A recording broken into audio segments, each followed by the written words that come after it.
Shalom, shalom. Tenemos unas preguntas. ¿Cómo le servimos al Eterno? ¿Usted le sirve al Eterno? Y la pregunta más importante, ¿cómo quiere el Eterno que nosotros le sirvamos a Él?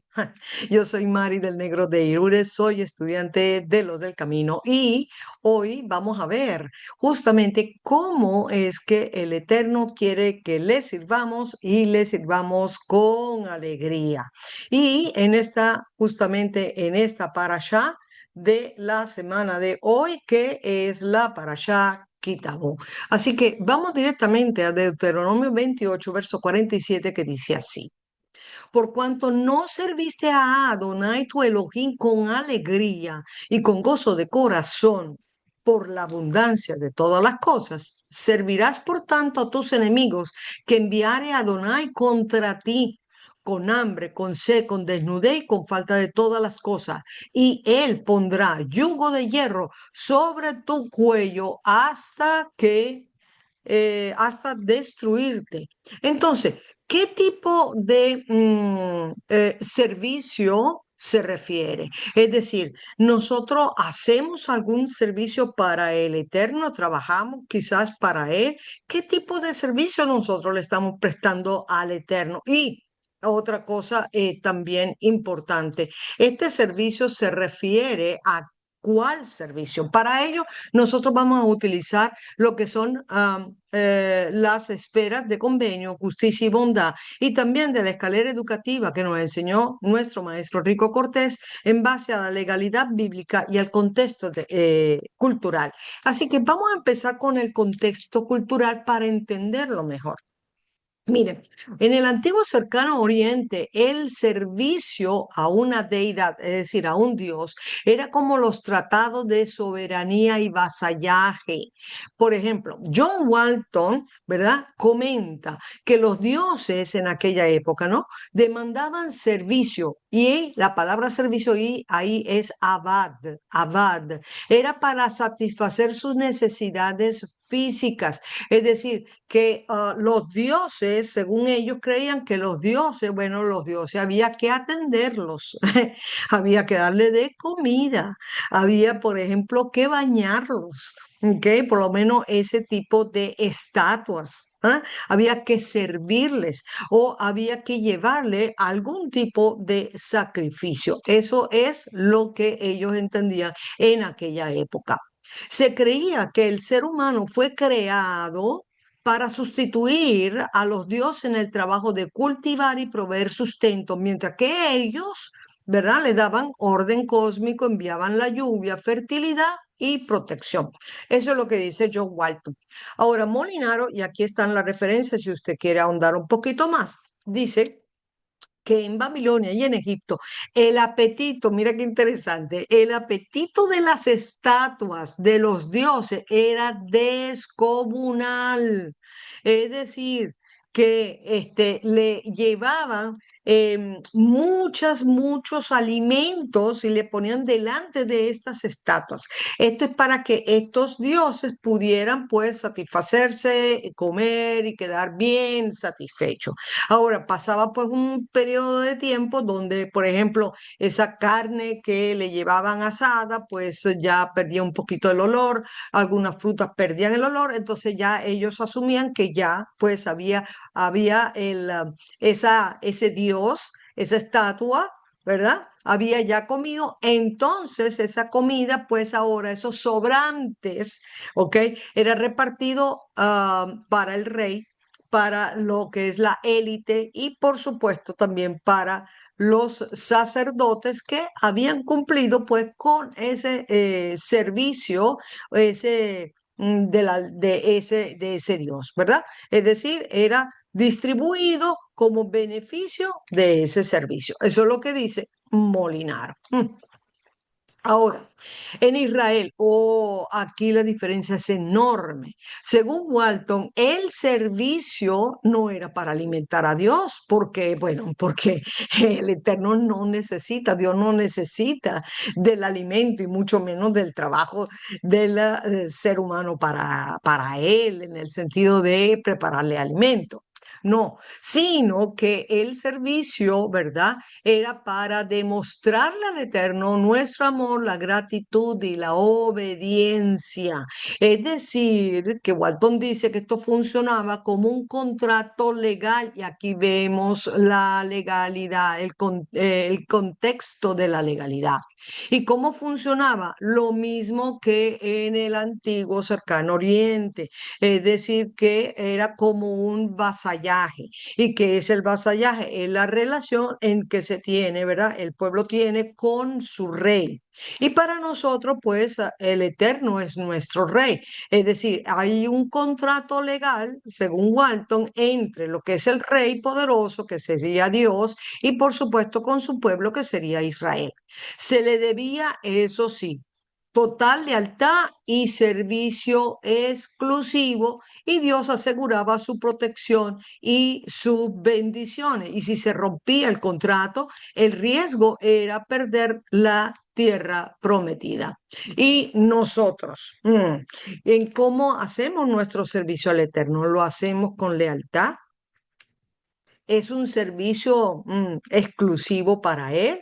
¿Cómo hacemos nosotros ese servicio para el Eterno? Mm. Bueno, el mandato de servir funciona como una cláusula de fidelidad del pacto. Eso es lo que dice John Walton. La pregunta ¿es un mandato? Bueno, si nosotros vamos a Éxodo 23, en el verso 25 dice, mas Adonai vuestro Elohim serviréis, y aquí está la palabra avad, y él bendecirá tu pan, tus aguas, y yo quitaré toda enfermedad en medio de ti. Entonces, otra vez la pregunta, ¿cómo nosotros le servimos al Eterno? ¿Y qué es realmente servir? Porque nosotros hemos conocido una palabra que servir al Eterno, por lo menos en el templo, era abodá, ¿verdad? Y aquí está hablando de otra palabra que es avad. Ahora, la pregunta sería, ¿es realmente avad y abodá lo mismo? Bueno, lo que podemos decir es que provienen de la misma raíz lingüística, pero están relacionadas con el trabajar o ser un siervo. Es decir, abodá es un sustantivo, significa servicio o labor, ¿ok? Especialmente labor de culto. Representa todo el sistema de sacrificio y oraciones rituales que se realizaban en el tabernáculo o templo. Mientras que avad es verbo, significa acción, cuando tú le sirves el trabajo que le haces, por ejemplo, el cultivar. Es cuando el pueblo obedece a Dios y está haciendo avad al Eterno. Ese es según John Walton. Entonces, abodá, mi hermano, sí, evidentemente es el sistema sacrificial que se aplicaba dentro del tabernáculo, dentro del templo. Es decir, todo lo que son los sacrificios, la adoración dentro de ese tabernáculo o templo. Y Abad es como hoy en día, por ejemplo, nosotros tenemos el departamento, ¿verdad?, de salud. Uno puede trabajar en el departamento, ¿verdad?, de salud o en el ministerio de salud. Ahora, Abad era la acción, por ejemplo, la acción que hace el sacerdote que hacía la shejitá o el que preparaba las carnes, el que llevaba, ¿verdad?, la ofrenda en el altar, el que limpiaba, esa es la acción, es la VAT. Para nuestros sistemas de salud, pues, por ejemplo, bueno, la enfermera está poniendo un suero o el anestesiólogo está dando la anestesia, ¿verdad? El médico está haciendo una operación, es decir, o el que limpia la oficina del médico, el hospital. O sea, eso sería el abad, sería la acción que se está realizando en ese momento. Por lo tanto, podemos inferir, ¿verdad?, que inclusive los sacerdotes tenían abad. Cada uno tenía una función específica dentro del tabernáculo o dentro del templo. Ahora, se refiere a esta Deuteronomio 28, por cuanto no serviste, ¿se refiere a los sacerdotes o se refiere a las personas regulares? Bueno, cuando dice Deuteronomio 28, verso 47, por cuanto no serviste a Adonai tu Elohim con alegría y con gozo de corazón por la abundancia de todas las cosas, este serviste es avad, no es abodá en este caso, es avad. Así que el problema fue que uno no le sirvió con alegría y con gozo por la abundancia, esta es la causa, por la abundancia de todas las cosas. Pero la pregunta es, ¿quién tenía abundancia? Porque nosotros sabemos que los sacerdotes no heredaron tierras, por lo tanto ellos no podían cultivar, ellos no podían vender el cultivo, por lo tanto vamos a decir que de alguna manera ellos no se podían enriquecer en cuanto a la venta de ningún producto de la tierra, porque ellos no se negociaban, ellos estaban directamente al servicio del Eterno. Por lo tanto, la abundancia, quienes la recibían, las personas regulares, por supuesto, en su granja, en la ganadería o haciendo pues el cuero, vendiendo zapatos, cintos, etcétera. Era la gente común la que corría ese riesgo de enriquecerse, porque el problema era de no servir debido a la abundancia de todas las cosas. Bueno, según John Walton, dice que el pacto era un compromiso jurídico, o sea, legal, de toda la comunidad. El mandamiento de servir a Abad aplicaba tanto al campesino como al sacerdote. Si la nación entera fallaba, todos sufrían el exilio y la maldición del pacto. Bien importante, porque entonces nosotros estamos viendo que hay un pacto y todo el mundo hizo el compromiso legal.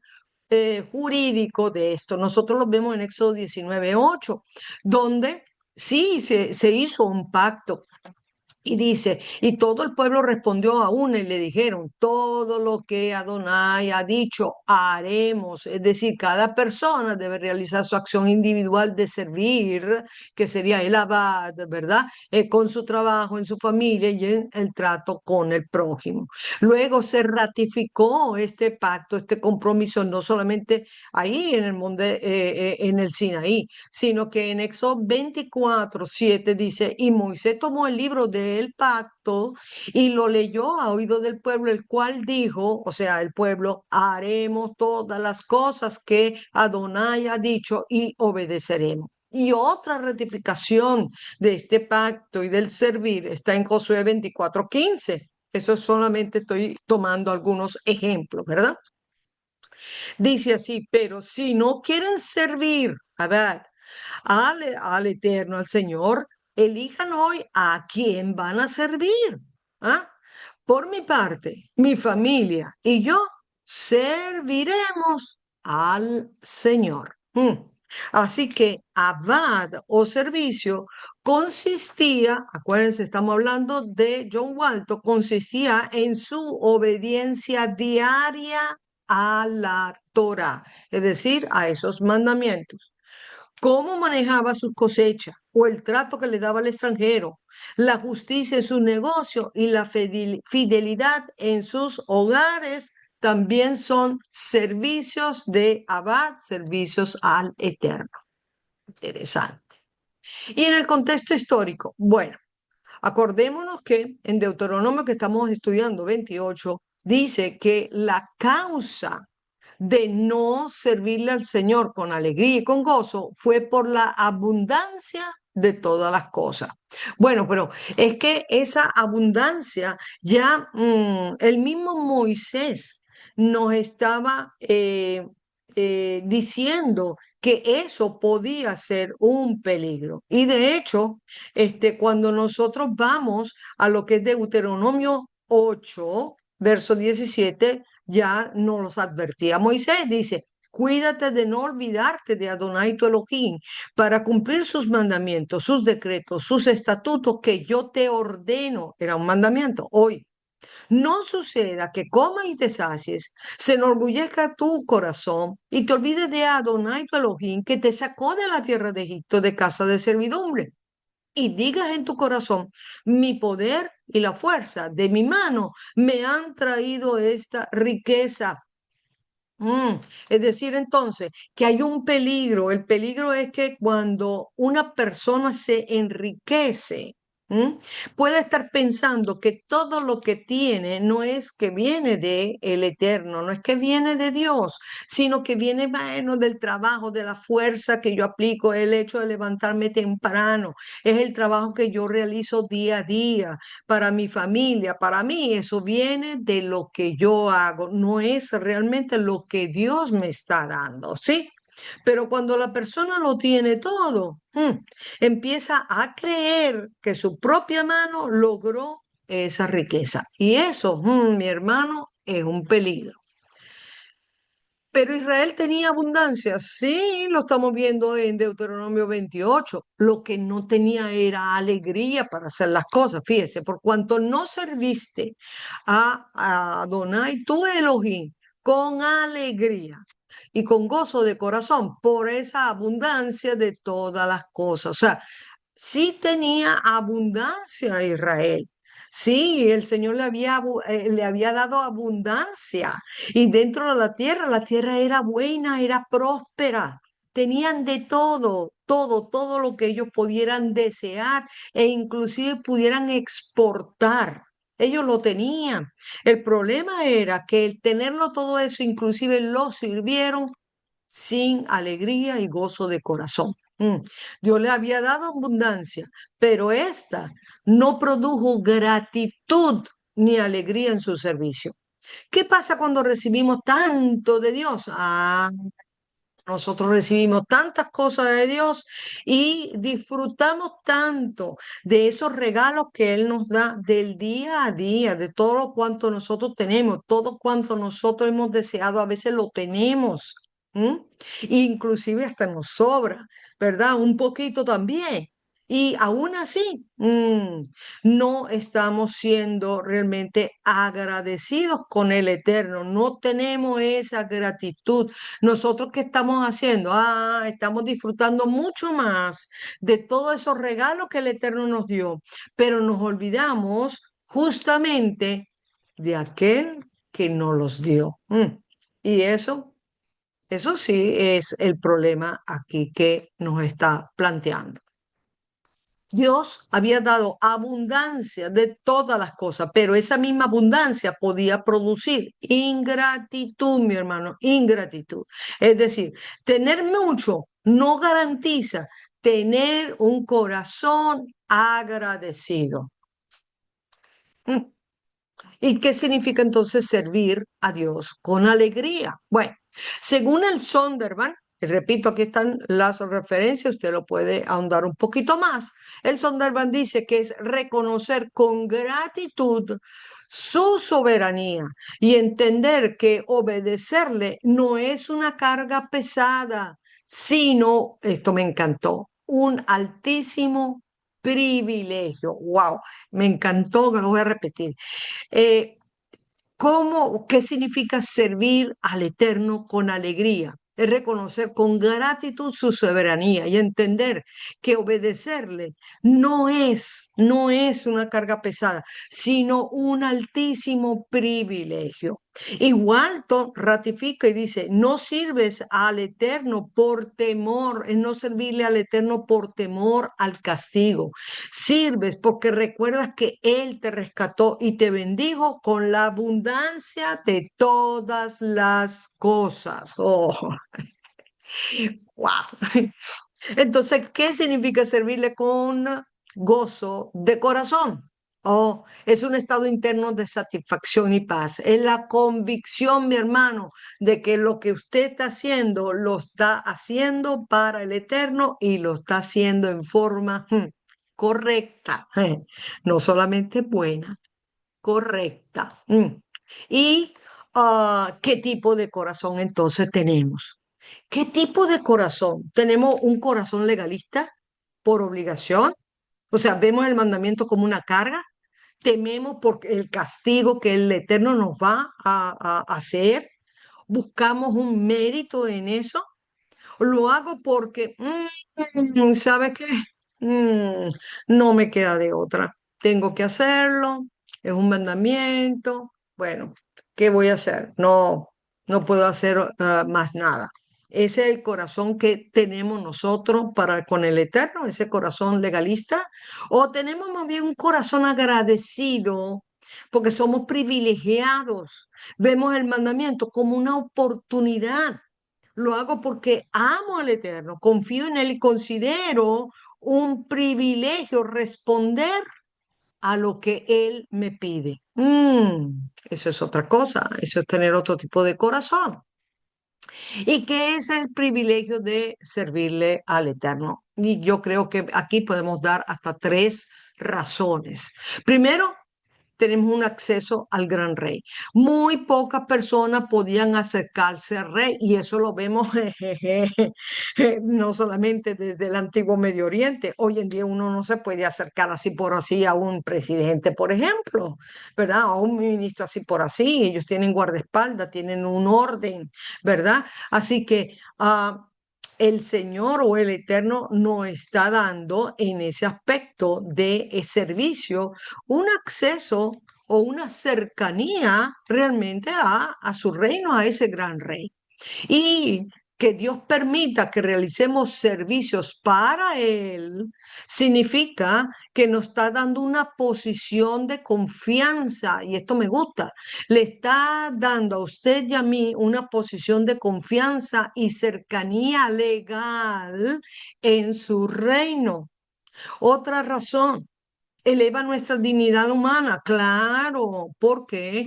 Porque en el antiguo Medio Oriente se creía que el ser humano era simplemente un esclavo de los dioses. Tenían que servirlo porque ellos tenían ciertas necesidades. ¿Ok? En cambio, con el Eterno no es así. Con Dios, el Dios de Israel nos llama es a ser sus socios, porque por eso nosotros estamos en pacto con Él. Somos sus socios pactuales. Nos hace representantes de su justicia aquí en la tierra. Hermoso, ¿verdad?